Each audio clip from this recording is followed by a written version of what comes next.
Ito guys, nandito pa rin tayo sa Antipolo at pahinga muna tayo rito. So ito yung may service ko. Ito muna tayo, magpahangin-hangin muna tayo rito guys. Ayan medyo dito pa tayo sa tok-tok guys. So madilim, hindi natin makikita. Puro ilaw lang. Dito tayo ngayon at standby muna tayo rito. Papahinga ng konti. Masakit sa puwet dahil nahaba ang biyahe ko kanina. So ako ay pauwi na. Kunting standby lang muna tayo rito. Saka tayo uwi.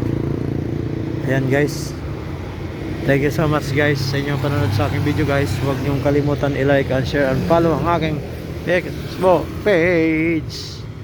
Parang awa nyo na. Thank you so much and bye bye.